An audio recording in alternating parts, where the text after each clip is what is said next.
Hi everyone, నేను Rajeshwari Dasari. Welcome back to our channel. ఈరోజు మన తెలుగు సూపర్ హ్యూమన్స్ డైట్ రెసిపీలో ఎగ్స్తో డిఫరెంట్గా కర్రీ ఎలా ప్రిపేర్ చేసుకోవాలి చూపిస్తాను. Let's get started. ముందుగా ప్యాన్ హీట్ చేసుకుని 3 టేబుల్ స్పూన్స్ నెయ్యి వేసుకోవాలి. నెయ్యి వేడైన తర్వాత ఒక మీడియం సైజ్ ఆనియన్ ఇలా స్లైసెస్లా కట్ చేసి వేసుకోవాలి. పచ్చిమిర్చి 4 సన్నగా పొడుగ్గా కట్ చేసి వేసుకోండి. కొంచెం కరివేపాకు వేసుకుని ఫ్రై చేసుకోవాలి. ఇంకొకటి మీకు చెప్పాలండి, ఇప్పుడు నేను చూపిస్తున్న ఈ రెసిపీ 1 మంత్ డైట్ స్ట్రిక్ట్గా చేసిన తర్వాత మీరు ఈ రెసిపీని ట్రై చేయండి. ఎందుకంటే నేను ఇందులో కొంచెం పులుపు యాడ్ చేస్తున్నాను. ఇలా ఫ్రై చేసుకున్న తర్వాత 1 టీ స్పూన్ అల్లం వెల్లుల్లి పేస్ట్ వేసుకుని పచ్చివాసన పోయేంత వరకు ఫ్రై చేసుకోవాలి. ఇప్పుడు చిన్నగా కట్ చేసుకున్న ఒక మీడియం సైజ్ టమాటో వేసుకుందాము. ఇలా ఒకసారి కలుపుకొని మూత పెట్టి మీడియం ఫ్లేమ్లో కుక్ చేసుకుంటే టమాటాలు మెత్తగా మగ్గిపోతాయి. చూస్తున్నారు కదా, టమాటా ముక్కలు మెత్తగా మగ్గిపోయాయి. ఇప్పుడు రుచికి సరిపడా సాల్ట్, 1/2 టేబుల్ స్పూన్ కారం, ధనియాల పొడి 1/4 table spoon, garam masala 1/4 table spoon వేసుకుని ఒకసారి స్పైసెస్ అన్నీ కలిసేటట్టు బాగా మిక్స్ చేసుకుంటూ 1 నిమిషం పాటు ఫ్రై చేసుకుందాం.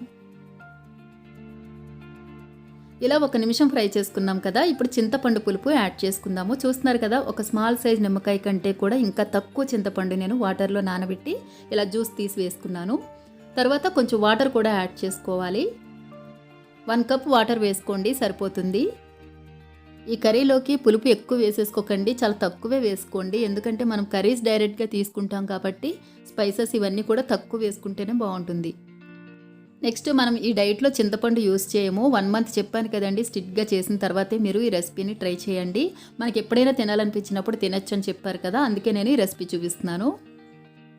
చూస్తున్నారు కదా, పులుసు ఇలా మరుగుతున్నప్పుడు ఎగ్స్ బ్రేక్ చేసి మెల్లగా వేసుకోవాలి. ఇంకొకటి, ఎగ్స్ వేసేటప్పుడు కొంచెం గ్యాప్ ఇస్తూ వేసుకోండి, దగ్గరగా వేసేయద్దు. వీటిని మనం గరిటతో కలపకుండా మూత పెట్టి కుక్ చేసుకోవాలి. ఈ డైట్లో మనం ఎగ్స్ ఎప్పుడు ఒకేలా కాకుండా అప్పుడప్పుడు ఇలాగా కొంచెం డిఫరెంట్గా ట్రై చేసాము అంటే డైట్ ఎంజాయ్ చేస్తున్నట్టు అనిపిస్తుంది. ఇలా వేసుకున్నాం కదా, ఇప్పుడు మూత పెట్టి లో ఫ్లేమ్లో 2-3 నిమిషాలు కుక్ చేసుకుంటే మనకి కర్రీ రెడీ అయిపోతుంది. చూస్తున్నారు కదా, ఇలా నెయ్యి సపరేట్ అయ్యి కర్రీ మొత్తం దగ్గరికి అయ్యేంత వరకు కుక్ చేసుకోవాలి. అప్పుడే మనకి తినడానికి బాగుంటుంది.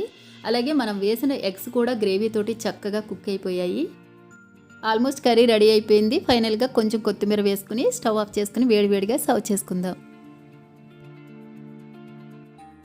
చూసారు కదా, ఎగ్ కర్రీ డిఫరెంట్గా చాలా ఈజీగా ప్రిపేర్ చేసుకున్నాము. మీరు కూడా ఇలాంటి రెసిపీస్ ట్రై చేస్తూ డైట్ని ఎంజాయ్ చేస్తూ చేసేయండి. మీకు ఈ వీడియో నచ్చినట్లయితే please like, comment and subscribe to my channel. Thank you for watching this video. Stay home, stay safe.